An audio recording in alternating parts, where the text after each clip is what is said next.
नमस्कार दोस्त, आज की वीडियो में हम लोग चर्चा करने वाले हैं क्लास 12th केमिस्ट्री। इसका जो है केमिस्ट्री का 3rd चैप्टर है जिसका नाम है वैद्युत रसायन यानी इलेक्ट्रोकेमिस्ट्री। और इलेक्ट्रोकेमिस्ट्री का ये पार्ट नंबर 4 है। इस पार्ट में हम लोग समझेंगे चालकता क्या होती है और चालकता को कैसे ज्ञात करते हैं और चालकता को प्रभावित करने वाले कारक और जो चालकता यानी मोलर चालकता और तुल्यांकी चालकता में हम लोग संबंध समझेंगे। तो मैं आपसे ये कहूँगा ये वीडियो बहुत इंपॉर्टेंट है।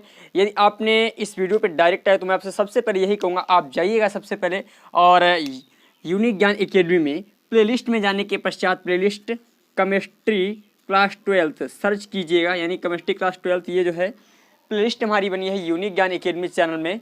जब आप उससे जाइएगा और उसमें पहले इससे पहले की सभी 3 या 4 वीडियो जो भी हैं 3 या 4 1 2 3 4 लगभग में हो सकता है चौथी वीडियो हो या ना हो, 3 वीडियो तो कन्फर्म ही होंगी। इन वीडियो को देखिए तभी आपको ये लेक्चर समझ में आने वाला है, अदरवाइज आपको ये लेक्चर समझ में नहीं आएगा। तो मैं आपसे यही कहूँगा तो सबसे पहले आप ये कार्य करें, उसके बाद ही आप इस लेक्चर को देखें, तभी आपको समझ में आएगी। केमिस्ट्री विधिवत रूप से पढ़ना चाहते हैं तो आपको ये कार्य करना पड़ेगा, यदि आगे बढ़ना है तो जो बताऊंगा वो करना पड़ेगा। तो चलें स्टार्ट करते हैं। आज की जो है वीडियो में हम लोग आज के लेक्चर में हम लोग समझेंगे चालकता यानी मोलर चालकता और तुल्यांकी चालकता में संबंध। तो डालेंगे हेडिंग मोलर चालकता तथा तुल्यांकी चालकता में संबंध। हेडिंग डालें मोलर चालकता, मोलर चालकता एवं तुल्यांकी चालकता में संबंध। मोलर चालकता एवं तुल्यांकी चालकता में संबंध क्या होता है? मोलर चालकता एवं तुल्यांकी चालकता में संबंध क्या होता है, इसको हम लोग विधिवत रूप से समझेंगे। हाँ देखें तो मोलर चालकता का जो फार्मूला था, मोलर चालकता को हम लोग लैम्डा यम से डिनोट करते हैं। और मैं आपको बता दूं यदि आपको मोलर चालकता और तुल्यांकी चालकता समझनी है तो आप इससे पहला वीडियो देखिए, इससे पहला लेक्चर देखिए, तभी आपको समझ में आएगा, अदरवाइज आपको समझने में दिक्कत होगी। ये लेक्चर आपको समझ में नहीं आएगा, इसीलिए मैं कह रहा हूँ इससे पहले के लेक्चर सभी देखिए तभी आपको चीज़ समझ में आएगी। मोलर चालकता को लैम्डा यम से प्रदर्शित करते हैं और मोलर चालकता जो है सूत्र होता है K × 1000 बाई यम। ये होता है मोलर चालकता बराबर, ये होता है मोलर चालकता का फार्मूला। इसे मैंने मान लिया समीकरण 1। अब एक फार्मूला और होता है तुल्यांकी चालकता को। देखिए मोलर चालकता को हम लोग लैम्डा यम से प्रदर्शित करते हैं, तुल्यांकी चालकता को लैम्डा यन से प्रदर्शित करते हैं। तो ये होता है K × 1000 बाई यन। इसे मैंने मान लिया समीकरण 2। क्या माना? समीकरण 2। अब हम समीकरण 1 को समीकरण 2 से भाग देते हैं। समीकरण 1 को समीकरण 2 से भाग देने पर समीकरण 1 को समीकरण 2 से भाग देने पर, समीकरण 1 को समीकरण 2 से भाग देने पर, तो देखिए समीकरण 1 हमारा क्या है? Lambda m equal K × 1000 by m. यहाँ पर हो जाएगा lambda n by K × 1000 by n. अब यहाँ पर क्या होगा? इससे ये कट जाएगा तो यहाँ पर हमारा क्या बचा? लैम्डा यम बाई लैम्डा यन। और यहाँ पर यम क्या है? यम जो है हमारा और यन क्या है? देखिए जहाँ पर मैं आपको बता दूँ यम क्या है, जहाँ पर जो यम है वैद्युत अपघट्ट के मोलों की संख्या, वैद्युत अपघट्ट के यानी ग्राम तुल्यांकों की सॉरी मोलों की संख्या है। थोड़ी मिस्टेक होगी इसमें, इसे थोड़ा समझ लें। इसको मैं दोबारा लिखता हूँ यहाँ पर। ये जो है इसकी गुणा इसके साथ हो जाएगी और इसकी गुणा इसके साथ हो जाएगी, तो अंत में हमें मिल क्या जाएगा? यन बाई यम मिलेगा। यन बाई यम मिलेगा। यानी लैम्डा यम बाई लैम्डा यन बराबर आ जाएगा यन बाई यम। जहाँ पर ये हमारा यन क्या है, यन जो है वैद्युत अपघट्ट के ग्राम तुल्यांकों की संख्या है। जहाँ यन यानी जहाँ यन बराबर वैद्युत अपघट्ट के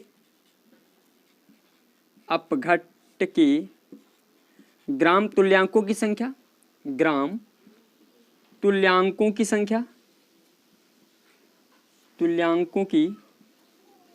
संख्या है। और दूसरा पॉइंट यम क्या है, वैद्युत अपघट्ट के मोलों की संख्या है। वैद्युत अपघट्ट के मोलों की संख्या, वैद्युत अपघट्ट के मोलों की संख्या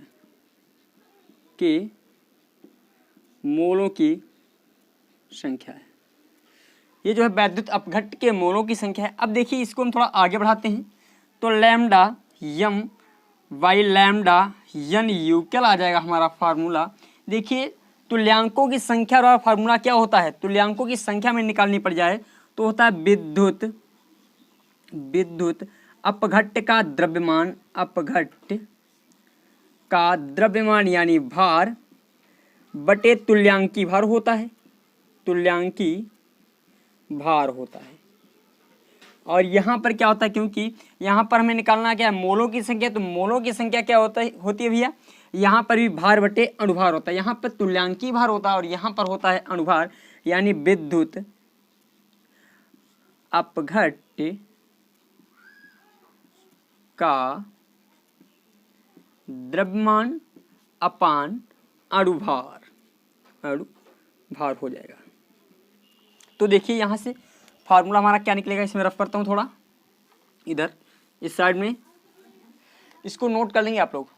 अब देखिए यहाँ पर लैम्डा यम बाई लैम्डा यन, यहाँ पर आ गया भैया विद्युत अपघट्ट का द्रव्यमान बटे तुल्यांकी भार है, बटे तुल्यांकी भार बटे यहाँ पर भी है विद्युत अपघट्ट का द्रव्यमान मैं जो बोलता हूँ वो आप लोग लिखते रहें, द्रव्यमान बटे यहाँ पर भी है अणुभार। तो अणुभार ऊपर जाएगा और ये इसके पास आ जाएगा। तो देखिए यहाँ पर लैम्डा यम बाई लैम्डा यन यूक्ल आ जाएगा हमारा भैया विद्युत अपघट्ट का द्रव्यमान गुणे अणुभार, यहाँ पर भी आ जाएगा विद्युत अपघट्ट का द्रव्यमान विद्युत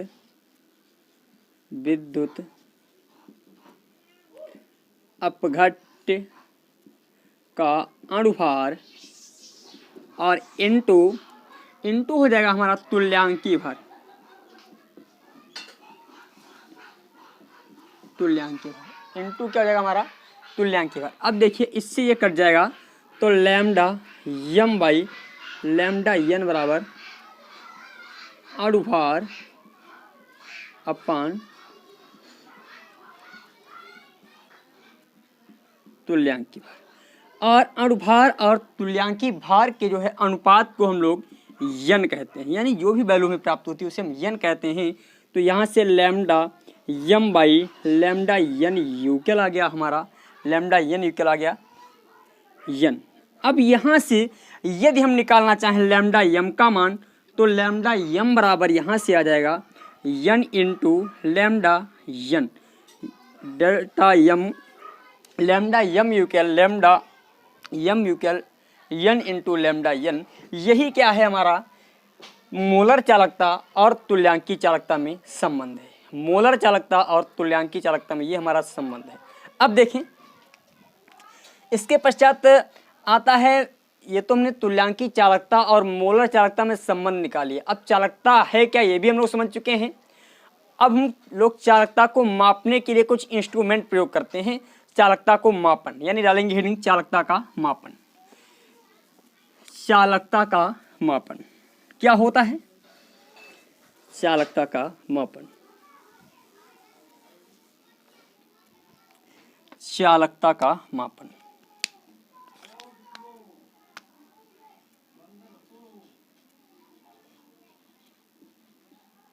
चालकता का मापन। आपको बता दें, चालकता के मापन के लिए हम जो है किसी, मान लेते हैं ये कह सकते हैं चालकता जो होती है प्रतिरोध के व्युत्क्रमानुपाती होती है। एक पॉइंट तो हमें मालूम है भाई, किसी भी वैद्युत अपघट्ट की जो चालकता होती है, किसी भी वैद्युत अपघट्ट की जो चालकता होती है वो क्या होती है भैया, प्रतिरोध के व्युत्क्रमानुपाती होती है। मतलब भैया जितना प्रतिरोध कम होगा, यहाँ पर ये कह सकते हैं भैया जो चालकता होती है, मैंने बताया था C बराबर होता है इनवर्सली प्रोपोर्शनल 1/R, यानी चालकता को हम लोग C से प्रदर्शित करते हैं। इसका मतलब R के व्युत्क्रम को, यानी जितना R ज़्यादा होगा, R का मान जितना ही अधिक होगा, चालकता उतना ही कम होगी। अर्थात हम ये कह सकते हैं चालकता यदि हमें निकालनी पड़ जाए, यदि हमें प्रतिरोध का मान दे दिया जाए, चालकता कहीं पर निकालनी हो और प्रतिरोध का मान दिया हो, तो भैया इस फार्मूले से हम लोग चालकता को निकाल सकते हैं। इस फार्मूले से हम लोग चालकता को निकाल सकते हैं, परंतु ये जो है हमारा एग्जैक्ट वैल्यू यहाँ पर नहीं मिलेगी। ये जो है हमारी एग्जैक्ट वैल्यू नहीं मिल सकती है। तो एक पॉइंट लिख लेंगे भैया, चालकता को मापना ही, चालकता को ज्ञात करना ही चालकता का मापन कहलाता है। चालकता को ज्ञात करना ही, यानी चालकता को मापना ही चालकता का मापन कहलाता है।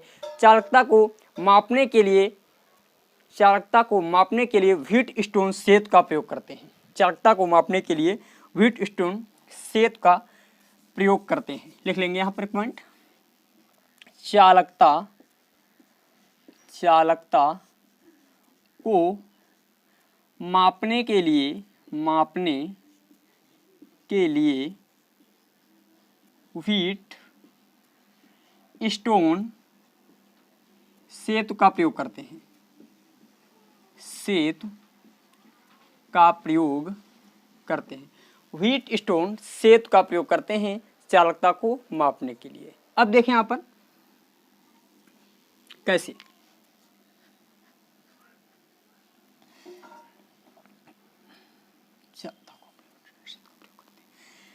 व्हीटस्टोन सेतु में डायरेक्ट कैसे हम चालकता ज्ञात कर सकते हैं। मान लेते हैं भाई हमें अपघट्ट की ज्ञात करनी है, समझिएगा, क्योंकि व्हीटस्टोन सेतु में होता क्या है, प्रतिरोध लगाए जाते हैं। व्हीटस्टोन सेतु में प्रतिरोध, क्योंकि कल जो है फिजिक्स में आपको मैंने क्लास 12th, यदि आप क्लास 12th के स्टूडेंट हैं तो कल फिजिक्स की क्लास में आप लोगों ने देखा होगा जो व्हीटस्टोन सेतु मैंने बताया था, और उसमें जो प्रयोग किया गया था प्रतिरोधों का, इस प्रकार देखिए ऐसे प्रतिरोध बनाया था हमने, ये हमारा चित्र बना था इस प्रकार का, ये तो चित्र बना था, इसमें ये प्रतिरोध लगा था, ये प्रतिरोध लगा था, ये प्रतिरोध लगा था और ये प्रतिरोध लगा था।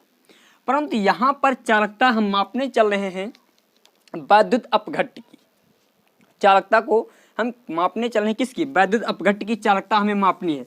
मतलब यहाँ पर हमें प्रतिरोध नहीं रखना है, यहाँ पर जो है हमें प्रतिरोध नहीं रखना है, ध्यान रखो।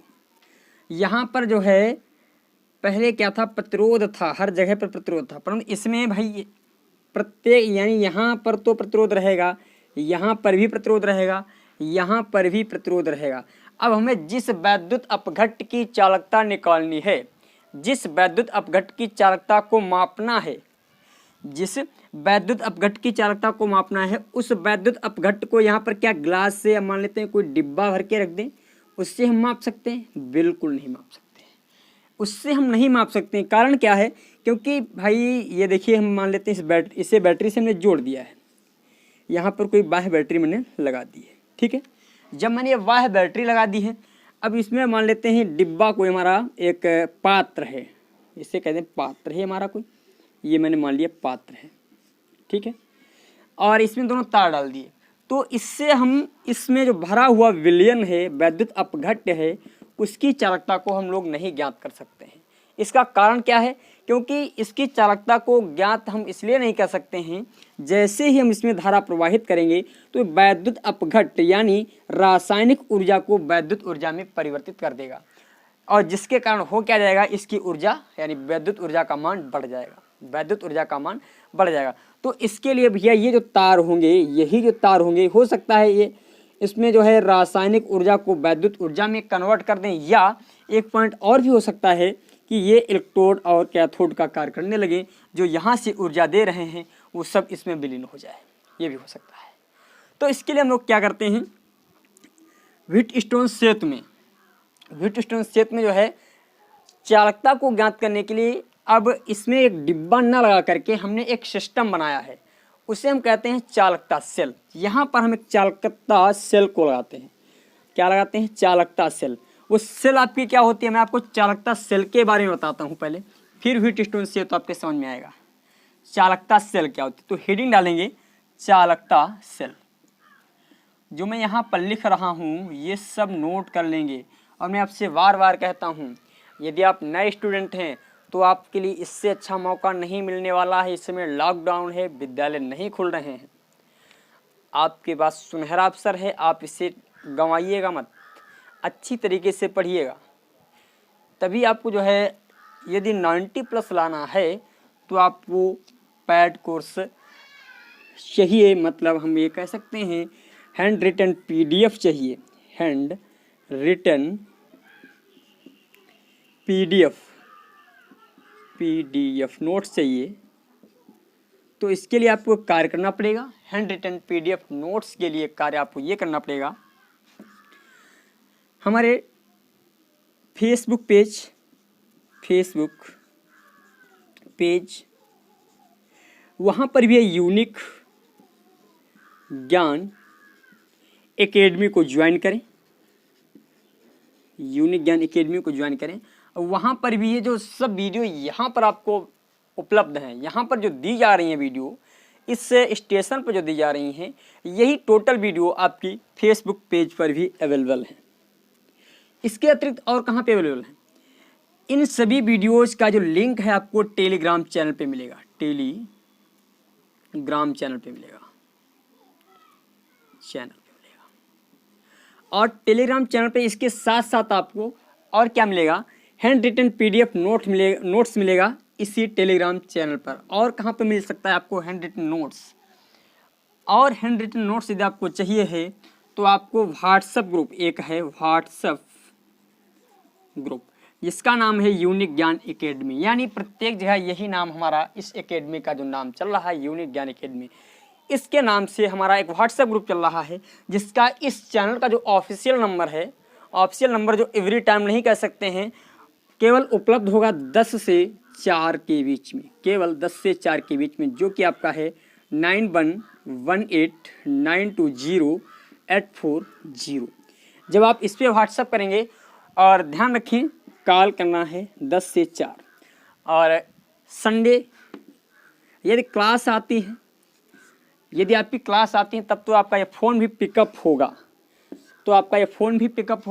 यदि क्लास नहीं आती हैं तो हो सकता है आपका फ़ोन ना पिकअप हो, ये ज़रूरी नहीं, पिकअप हो भी सकता है और नहीं भी हो सकता है। बेहतर रहेगा आपके लिए ये सोमवार से शनिवार तक ही कॉल करें, सोमवार से शनिवार तक। यदि आप PDF नोट चाहते हैं हैंड रिटन, तो आप इस व्हाट्सएप ग्रुप पे जुड़िएगा, और सिर्फ इस पे मैसेज करेंगे ज्वाइन मी यूनिक ज्ञान एकेडमी, तो आपको व्हाट्सएप ग्रुप से जोड़ दिया जाएगा, तब आपको व्हाट्सएप ग्रुप से जोड़ा जाएगा, और सभी PDF नोट्स आपके व्हाट्सएप ग्रुप पे मिल जाएंगे। और ध्यान ये रखना है, उसमें ग्रुप में जुड़े रहने के नियम आपको प्रति सप्ताह, यानी प्रत्येक सप्ताह मतलब कह सकते हैं डाले जाते हैं, और उन्हें आप पढ़ लें।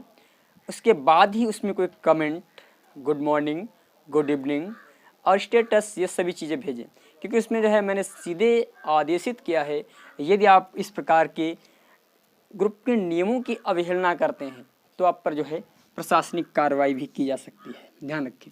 और इसके लिए चैनल जो है हमारा एप्लीकेबल है, कर सकता है, कोई पर्सनल नहीं, हमारा चैनल है, ऑफिशियल चैनल है। यदि आप इस पर कोई बदतमीजी करते हैं तो मैं आपसे यही कहूँगा, तो आप इस पर पहले जुड़ जाएं और सब नोट्स प्राप्त कर लें। चलो अब देखते हैं चालकता सेल क्या होता है, क्योंकि व्हीटस्टोन सेल को पढ़ने से पहले हमें चालकता सेल समझनी होगी। और चालकता सेल होती क्या है, चालकता सेल होता क्या है, देखिए एक कांच का पात्र होता है। चालकता सेल में होता क्या है, ये जो है एक कांच का पात्र होता है, मैं थोड़ा सही बनाता हूँ, ये हमारा कांच का पात्र हो गया। चालकता सेल में एक कांच का पात्र होता है जो इस प्रकार आपका बना हुआ होता है, ये और इसमें क्या होता है, प्लेटें नहीं करते, यानी इस पे जो है पेंट चढ़ी होती है, कह सकते हैं पॉलिश चढ़ी होती है, जो कि होती है किसकी, जो कि पॉलिश जो होती है वो होती है प्लेटिनम की। इस तरीके से इस पे पॉलिश चढ़ी होती है प्लेटिनम की, यानी इस पात्र पर जो है प्लेटिनम की पॉलिश चढ़ी होती है।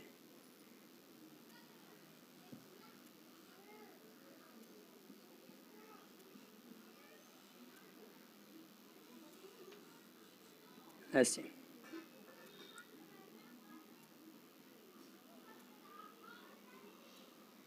इस प्रकार ये पॉलिश चढ़ी होती है। और इसमें जो प्लेटिनम के कुछ 2 इलेक्ट्रोड होते हैं, कुछ नहीं 2 इलेक्ट्रोड लगे होते हैं। और ऐसे एक ये इलेक्ट्रोड होता है, इलेक्ट्रोड का ये पट्टियाँ होती हैं, ये प्लेटें होती हैं जो कि इलेक्ट्रोड का कार्य करती हैं। और इनके मध्य हम लोग क्या करते हैं, पारे को भर देते हैं, पारा यानी Hg भर देते हैं, किससे, Hg को।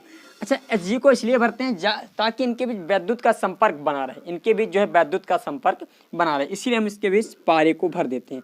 पारा एक धातु ही है जो कि, पारा एक धातु ही है जो कि द्रव है, ठीक है।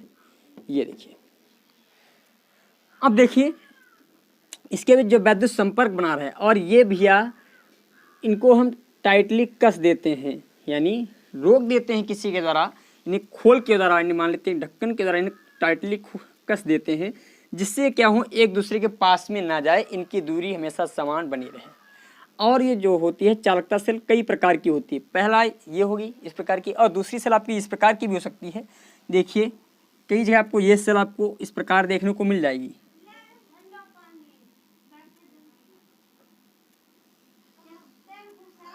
ये आपकी सेल इस प्रकार की होती है।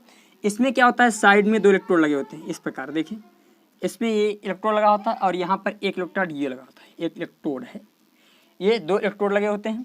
और इसमें मुख्य जो होता है इसका यहाँ पर होता है, यहाँ से हम इसमें पारा भर देते हैं, मतलब ये भी चालकता सेल है। ये दोनों हमारे क्या हैं, चालकता सेल ही है, ये हमारे दोनों चालकता सेल हैं, ठीक है। और इसका संपर्क यदि करना चाहते हैं तो इधर ये मान लेते हैं नेगेटिव है, ये पॉजिटिव है, इसमें मान लिया ये पॉजिटिव है, ये नेगेटिव है, ठीक है। और ध्यान रखें चालकता सेल का प्रयोग जो है कब कर सकते हैं, यहाँ पर पॉजिटिव नेगेटिव तो है पर वो क्लियर नहीं होता है।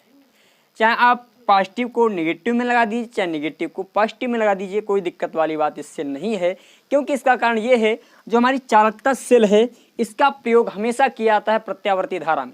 इसका प्रयोग हमेशा करेंगे तो प्रत्यावर्ती धारा में प्रयोग करेंगे, और प्रत्यावर्ती धारा में इसका प्रयोग इसलिए किया जाता है क्योंकि इसमें जो वैद्युत अपघट्य भरा हुआ है। और प्रत्यावर्ती धारा में क्या होता है, प्रतिक्षण धारा जो है परिवर्तित होती रहती है, पॉजिटिव नेगेटिव इस प्रकार जो है चलती है, यानी एक बार प्लस होगा, एक बार माइनस होगा, फिर जीरो होगा, फिर माइनस, फिर प्लस, जीरो माइनस प्लस, इस प्रकार होता रहता है। और यदि मैंने क्या किया, इसमें जो है दिष्ट धारा प्रवाहित कर दी तो दिष्ट धारा में होता क्या है, दिष्ट धारा में करंट बिल्कुल युगल चलता है, यानी जहाँ पर पॉजिटिव है तो पॉजिटिव रहेगा, जिधर नेगेटिव है तो उधर नेगेटिव ही रहेगा। इसका मतलब यदि इसमें हम वैद्युत दिष्ट धारा को जोड़ेंगे, दिष्ट धारा प्रवाहित करेंगे, तो भैया जो है इसमें जो पॉजिटिव कण हो, मान लेते हैं कोई वैद्युत अपघट्य है, कोई भी यहाँ पर इंस्ट्रूमेंट मान लेते हैं Hg के अलावा और कोई हम भर दें, कुछ भी भर सकते हैं यहाँ पर, तो वो टूट जाएगा। जैसे NaCl ही मैंने यहाँ पर भर दिया, मान लेते हैं जब NaCl जब हम यहाँ पर भर देंगे तो भैया इधर पॉजिटिव है तो पॉजिटिव को क्या करेगा, प्रतिकर्षित करेगा, तो भैया Na इसके पास आ जाएगा, और ये Cl निगेटिव है तो निगेटिव को प्रतिकर्षित करेगा तो Cl पॉजिटिव की ओर आएगा। तो इस स्थिति में हो सकता है चालकता में परिवर्तन आए, हो सकता नहीं आएगा। क्यों? क्योंकि इसके दिष्ट धारा प्रवाहित करने से ध्रुवण हो जाता है। दिष्ट धारा प्रवाहित करने से वैद्युत अपघट्य में ध्रुवण होता है, जिसके कारण हम किसी भी वैद्युत अपघट्य की चालकता को ज्ञात नहीं कर सकते हैं। अतः चालकता को ज्ञात करने के लिए चालकता सेल का प्रयोग केवल प्रत्यावर्ती धारा में ही किया जाता है। चालकता सेल का प्रयोग हमेशा जो करते हैं प्रत्यावर्ती धारा में ही करते हैं। इसे मैं रफ कर रहा हूँ, ये तो प्रत्यावर्ती धारा हुई। यदि आप इसे बनाना चाहें तो बना सकते हैं, इसी प्रकार का आपका चित्र बनेगा और थ्योरी अपने आप लिखिएगा। इसमें क्या होता है, एक क्वार्ट्ज कांच का पात्र होता है, जिस पात्र पर प्लेटिनम की पॉलिश या प्लेटिनम की कालिख चढ़ी होती है, कालिख कह सकते हैं, प्लेटिनम की कालिख चढ़ी होती है और इसमें 2 प्लेटिनम की प्लेटें पड़ी होती हैं, प्लेटिनम की 2 प्लेटें पड़ी होती हैं जो इलेक्ट्रोड का कार्य करती हैं, जो इलेक्ट्रोड का कार्य करती हैं। इन दोनों प्लेटों के बीच हम Hg यानी पारा भर देते हैं, इन दोनों प्लेटों के बीच हम पारे को भर देते हैं जिससे इन दोनों प्लेटों के बीच वैद्युत का संपर्क बना रहे, जिससे इन दोनों प्लेटों के बीच वैद्युत का संपर्क बना रहे। अब इन दोनों प्लेटों को रोकने के लिए, निश्चित दूरी पर रोकने के लिए इन्हें हम टाइटली ढक्कन से या किसी बोल्ट के द्वारा, इसे हम कहते हैं एबोनाइट कहते हैं, आपकी जो बुक में दे रखा है वो एबोनाइट दे रखा है, एबोनाइट खोल से कस देते हैं, एबोनाइट खोल के द्वारा इन्हें टाइटली कस देते हैं जिससे इनकी बीच की जो दूरी होती है हमेशा कांस्टेंट यानी नियत रहती है, बराबर रहती है, कांस्टेंट। ये हमारी हुई चालकता सेल। और चालकता सेल 2 प्रकार की होती है, कई प्रकार की हो सकते हैं, यहाँ पर मुख्यतः जो दी गई है आपकी 2 ही प्रकार की होती हैं, होती कई प्रकार की हैं, यानी जो आकृति है इनकी 2 ही प्रकार की, एक ये और एक ये। आप इससे भी बनाना चाहें तो बना सकते हैं और इससे भी बनाना चाहें तो बना सकते हैं। और मैं आपसे यही कहूँगा ये चालकता सेल इम्पॉर्टेंट है किसके लिए, बोर्ड एग्जाम के लिए। क्यों? क्योंकि इस चालकता सेल से कम आपका 2 अंक का क्वेश्चन जरूर आएगा, 2 अंक का क्वेश्चन बिल्कुल आता है। अब देखते हैं व्हीट स्टोन सेतु। व्हीट स्टोन सेतु में होता क्या है,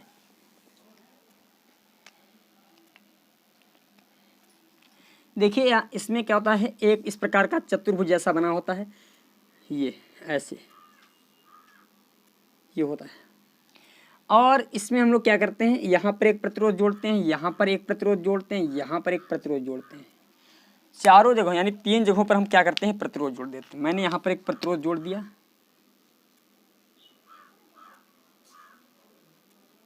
ये प्रतिरोध जोड़ दिया,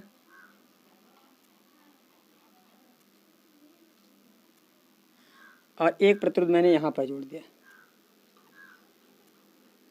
ठीक है। और यहाँ पर क्या करते हैं, यहाँ पर हम एक चालकता सेल जोड़ देते हैं। ये देखिए इस प्रकार की आपको चालकता सेल होती है, अभी ये मैंने बनाई थी चालकता सेल।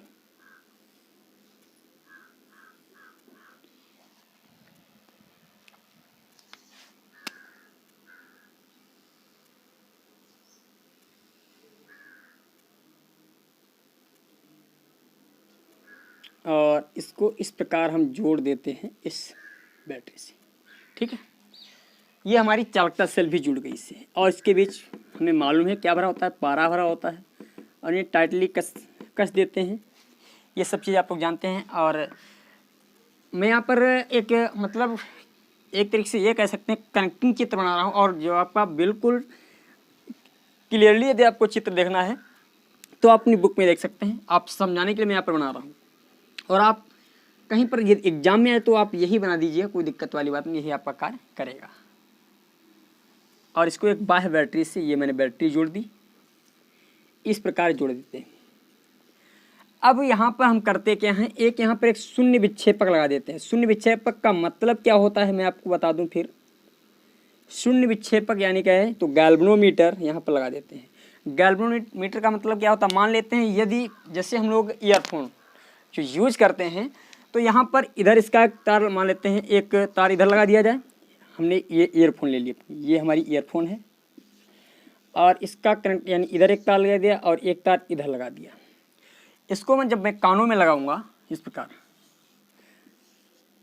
तो जैसे इसमें करंट प्रवाहित होगा तो यहाँ पर कुछ ना कुछ आवाज़ आएगी, यहाँ पर कुछ ना कुछ आवाज़। जैसे इसमें हम तार को कनेक्ट करेंगे, यानी जैसे यहाँ से हम करंट देंगे, जैसे हम यहाँ से करंट देंगे तो यहाँ पर कुछ ना कुछ आवाज़ आएगी, और ये आवाज़ जब तक आती रहेगी, जब तक इसमें धारा, इस तार में धारा प्रवाहित होती रहेगी, जब तक के लिए यहाँ पर आवाज़ आती। जैसे जो ईयरफोन जो हम लोग जनरली यूज करते हैं, जो मोबाइल की तरह जो ईयरफोन यूज करते हैं, उसी की मैं बात कर रहा हूँ। एक तार उसका इधर लगा दिया मैंने, जो है लीड को काट करके उसका तार एक तरफ लगा दिया और एक तार इस तरफ लगा दिया, मैंने इधर कानों में लगा लिया, और जब तक के लिए आवाज़ आती रहेगी, जब तक के लिए यहाँ से कुछ ना कुछ धारा इससे मिलती रहेगी, और यहाँ से कुछ ना कुछ इससे धारा मिलती रहेगी, जब तक के लिए आवाज़ आती रहेगी।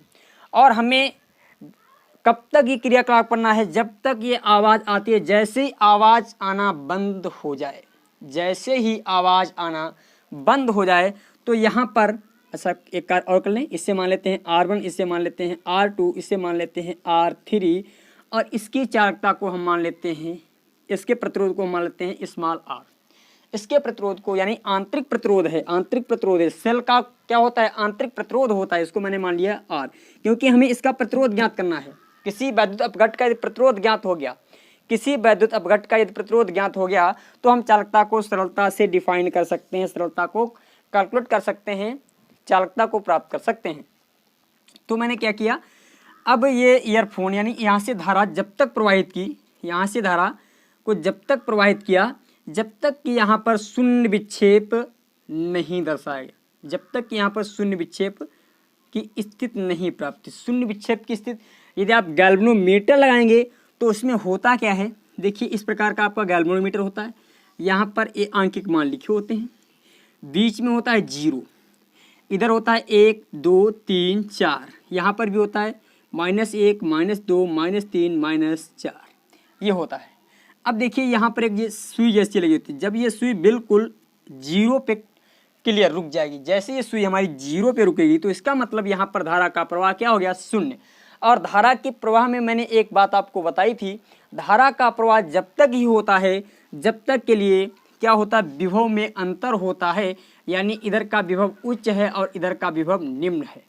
इधर का मान लेते हैं 5 वोल्ट है, इधर का विभव 4 वोल्ट है, तो तब तो धारा प्रवाहित होगी, यानी विभव में अंतर है तब तो धारा प्रवाहित हो जाएगी। जहाँ से विभव में अंतर बंद वहाँ से धारा का प्रवाह बंद।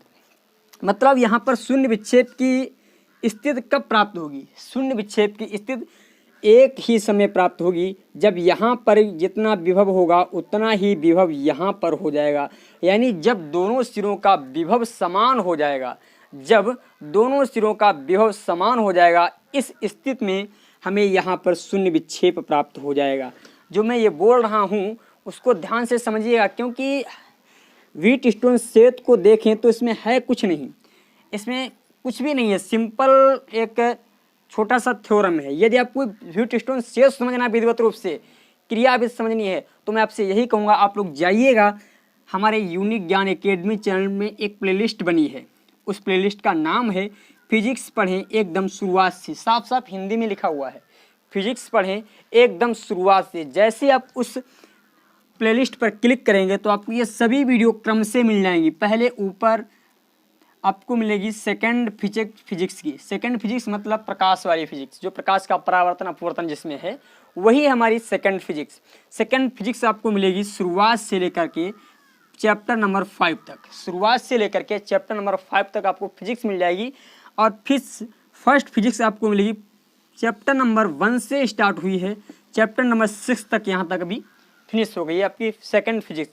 और जो लास्ट वाला जो लेक्चर पढ़ा है फिजिक्स में, जो लास्ट वाला जो लेक्चर पढ़ा है वो हमारा व्हीटस्टोन सेतु का ही है, वो व्हीटस्टोन सेतु का। यदि आप व्हीटस्टोन सेतु पढ़ना चाहते हैं तो मैं आपसे यही कहूँगा आप जाइएगा और चैनल पे व्हीटस्टोन सेतु को विधिवत रूप से समझ लें, इसकी कार्यविधि समझ लें, तभी आपको चीज़ समझ में आएगी। यहाँ पर मैं सिर्फ डीपली नहीं समझाऊंगा, यहाँ पर जो होने वाला है, ये क्रियाकलाप जो होगा मैं वही बताऊंगा। यहाँ पर देखें यहाँ पर क्या हो जाएगा, जैसे शून्य विक्षेप की स्थिति होगी तो क्या एक स्थिति हमें प्राप्त हो जाएगी, इन दोनों को हम कह देंगे अनुपाती, यानी R1/R2 कर देंगे। यहाँ पर R3/R और यहाँ पर इसका जो मान दे रखा है R, यानी R3/R, R3/R हो जाएगा, R1/R2 हो गया। रुक जाओ 2 मिनट के लिए, R1/R2 चित्र में, हाँ R1/R2, इसके पश्चात R3, यहाँ पर R हमें ऊपर रखना पड़ेगा भाई, ऐसे ऐसे ऐसे चल रहे हैं, R/R3। यदि हम यहाँ से प्रतिरोध, हमें क्योंकि आंतरिक प्रतिरोध निकालना है, हमें क्या करना है, आंतरिक प्रतिरोध को फाइंड आउट करना है। आंतरिक प्रतिरोध जैसे में ज्ञात हो जाएगा वैसे ही हम, और आंतरिक प्रतिरोध भाई सेल का जो आंतरिक प्रतिरोध होता है वो किसके कारण होता है भाई, सेल के आंतरिक प्रतिरोध हम किसे कहते हैं, जब किसी सेल में वैद्युत धारा हम प्रवाहित करते हैं, जब किसी सेल में वैद्युत धारा प्रवाहित करते हैं तो सेल के भीतर भरा हुआ वैद्युत अपघट, तो सेल के भीतर भरा हुआ वैद्युत अपघट क्या करता है, धारा के मार्ग में अवरोध उत्पन्न करता है। सेल के भीतर जो भरा हुआ होता है वैद्युत अपघट, वही धारा के मार्ग में अवरोध उत्पन्न करता है, और उसी अवरोध को उसी अवरोध को हम क्या कहते हैं, उस वैद्युत प्रतिरोध या वैद्युत अपघट्ट का प्रतिरोध कहते हैं। अर्थात ये वैद्युत अपघट्ट का ही क्या है, प्रतिरोध है। अर्थात ये वैद्युत अपघट्ट का ही क्या है, प्रतिरोध है। तो हमें प्रतिरोध वैद्युत अपघट्ट का ज्ञात हो गया। और मैंने आपको बताया था चालकता जो होती है, जो चालकता होती है C इनवर्सली प्रोपोर्शनल 1/R, यानी जैसे हम प्रतिरोध को ज्ञात कर लेंगे, प्रतिरोध को जैसे हम ज्ञात कर लेंगे तुरंत ही हमें चालकता ज्ञात हो जाएगी। तो हमने यहाँ से R को फाइंड आउट करेंगे तो R के लिए हमारा क्या फार्मूला निकलेगा, देखें ये हमारा किसमें है, ये जो है हमारा भाग में इधर आएगा, गुणा में हो जाएगा। तो R बराबर हो जाएगा R1 R3/R2। ये हमें मिल गया है क्या, ये हमें मिल गया है प्रतिरोध। ये हमारा क्या मिल गया, हमें प्रतिरोध मिल गया। अब देखें यहाँ पर हमने प्रतिरोध जो है प्राप्त कर लिया है। तो चालकता क्या होती है, तो चालकता जो होती है इसका व्युत्क्रम होती है। हमें ज्ञात है कि वैद्युत अपघट्ट की चालकता, वैद्युत अपघट्ट की चालकता जो होती है प्रतिरोध के व्युत्क्रम के प्रतिरोध के व्युत्क्रम के बराबर होती है, प्रतिरोध के व्युत्क्रमानुपाती होती है, व्युत्क्रमानुपाती होती है। इसका मतलब C जो होगा, C होगा 1/R के, और यहाँ पे R का जो मान दे रखा है, R का मान है R1 यानी 1/R1R3/R2, R2 आपका ऊपर आ जाएगा। तो C बराबर फार्मूला मिल गया R2/R1R3। ये जो है इस फार्मूले के अनुसार हम किसी भी सेल की, किसी भी वैद्युत अपघट्ट की चालकता को माप सकते हैं। इस फार्मूले के अनुसार हम किसी भी वैद्युत अपघट्ट की चालकता को माप सकते हैं। इससे पहले हमें चाहिए क्या होगा, सबसे पहले हमें चाहिए होगा उसका प्रतिरोध निकालना आना चाहिए। हम उसका जब प्रतिरोध निकाल पाएंगे तभी हम उसकी चालकता को माप सकते हैं। अब देखें, और चालकता को प्रभावित करने वाले जो कारक होते हैं भाई, चालकता को कौन कौन से कारक प्रभावित कर सकते हैं। अच्छा, और एक जल यानी चालकता से यदि आपको ना मिले तो एक और चीज़ जो है प्रयोग कर सकते हैं, एक द्रव प्रयोग कर सकते हैं। कौन सा द्रव है वो, यदि आपको चालकता सेल ना मिले तो क्या प्रयोग कर सकते हैं, तो चालकता जल को प्रयोग कर सकते हैं। चालकता जल का हम प्रयोग कर सकते हैं। चालकता जल क्या होता है, चालकता जल ये कह सकते हैं शुद्ध जल को ही, जो शुद्ध जल होता है जिसमें अशुद्धि नाम मात्र की होती है, कह सकते हैं नगण्य होती हैं। यानी ऐसा जल जिसमें अशुद्धियों की मात्रा बिल्कुल नगण्य होती है, ना के समान होती है, उसे हम कहते हैं चालकता जल। उसे हम क्या कहते हैं, चालकता जल। एक पॉइंट लिख लें, शुद्ध जल को ही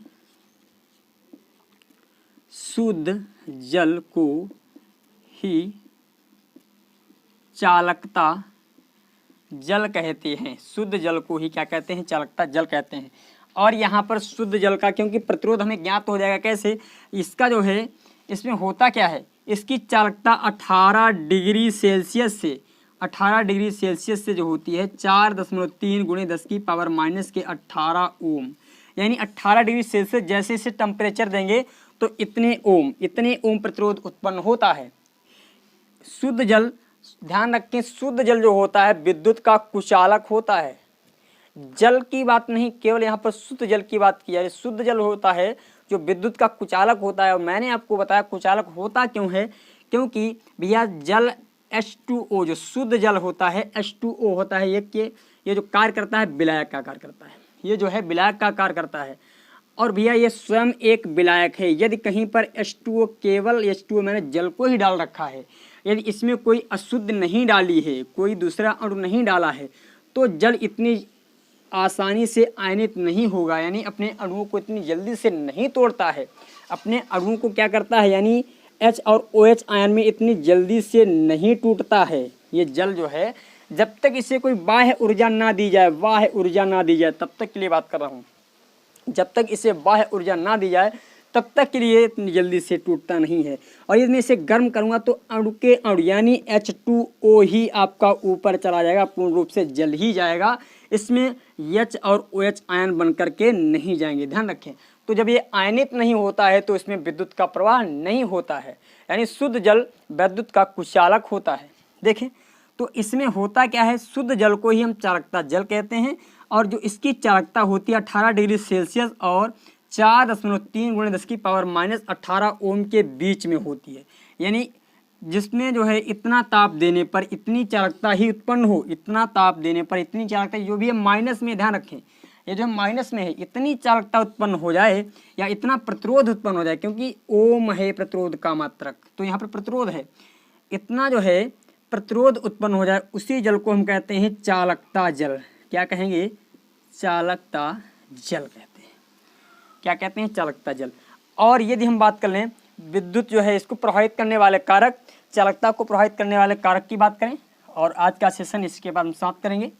चालकता को प्रभावित करने वाले कारकों में देखें कौन कौन से हैं। चालकता को प्रभावित करने वाले कारक,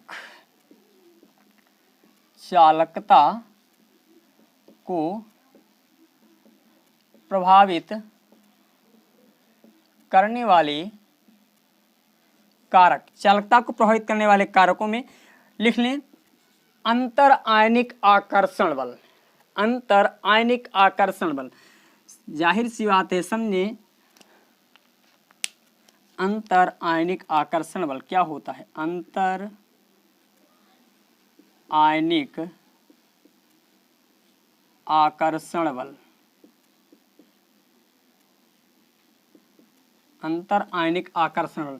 भैया देखिए, यदि आकर्षण बल यानी अणुओं के मध्य आकर्षण ज़्यादा है, अणु एक दूसरे को खींच रहे हैं अपनी तरफ, मतलब भैया ये देखिए इनके बीच, ये दो अणु हैं, इनके बीच भैया आपसी लगाव है, ये दोनों एक दूसरे के पास जाना चाहते हैं, एक दूसरे से मिलना चाहते हैं, यानी नहीं छोड़ना चाहते हैं।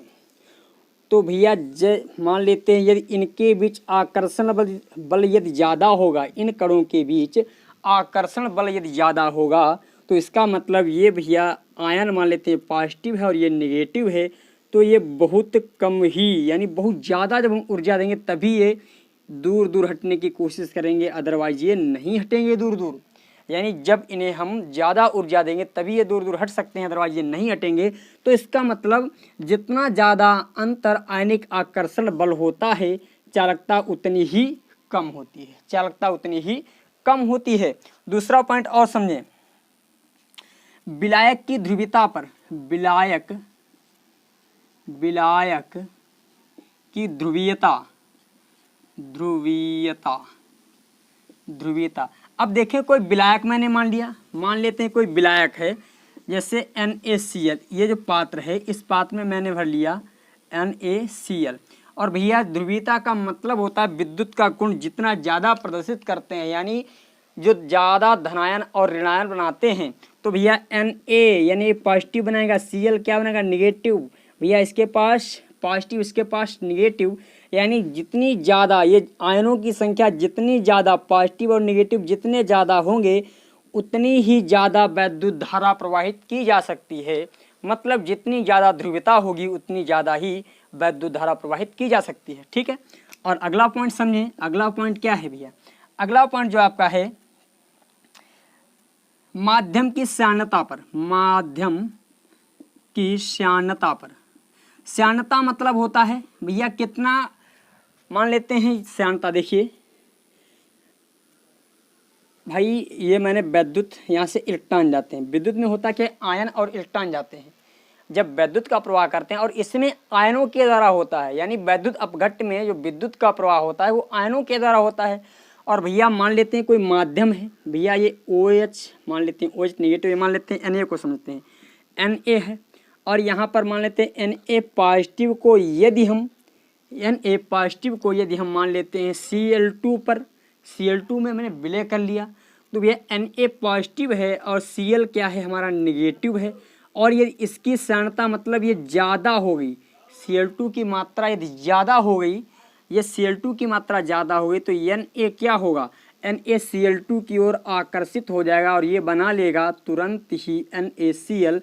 अर्थात हम ये कह सकते हैं जो आयन हमने भेजा था विद्युत प्रवाह करने के लिए, उसने क्रिया करके NaCl बना लिया, अर्थात ये विद्युत के प्रवाह में भाग नहीं लिया। हम ये कह सकते हैं एक पॉइंट, श्यानता ज़्यादा होने पर विद्युत चालकता कम होती है। श्यानता जितनी ज़्यादा होगी विद्युत चालकता उतनी ही कम होगी। और अगला पॉइंट कह रहा है तापमान। भैया तापमान की बात करें तो भैया तापमान में होता क्या है, जैसे मान लेते हैं ये हमारा H2O है और जो कि है अशुद्ध, यहाँ पर शुद्ध नहीं है। मैंने जैसे नीचे से इसे ऊर्जा दी, ताप दिया, तो ये तुरंत टूटा OH और H आयन में, OH माइनस और H पॉजिटिव। जैसे टूट गया और मैंने और तेज़ी से इसे नीचे से ऊर्जा देना स्टार्ट किया तो भैया और तेज़ी से इसमें से OH और H आयन यानी बहुत तेज़ी से निकलना स्टार्ट हुए। तो इसका मतलब ये हुआ कि जैसे जैसे हम ताप बढ़ा रहे हैं वैसे ही वैसे आयनों की संख्या बढ़ रही है। उसी प्रकार आयनों की संख्या बढ़ती जा रही है। इससे एक चीज़ क्लियर हो गई कि भैया तापमान बढ़ाने से चालकता बढ़ती है। तापमान बढ़ाने से क्या होता है, चालकता बढ़ती है। और कुछ पॉइंट हैं, बस आज की वीडियो हम यहीं तक रखेंगे। और मैं आप लोगों से फिर कहूँगा एक बार, यदि आप पढ़ने वाले स्टूडेंट हैं तो आप सभी वीडियो को एक तरफ से देखिए और हमारे चैनल यूनिक ज्ञान अकेडमी को सब्सक्राइब कर लें यदि आप विधिवत रूप से पढ़ना चाहते हैं। तो यदि आप पढ़ने वाले स्टूडेंट हैं तो उनसे मैं यही कहूँगा।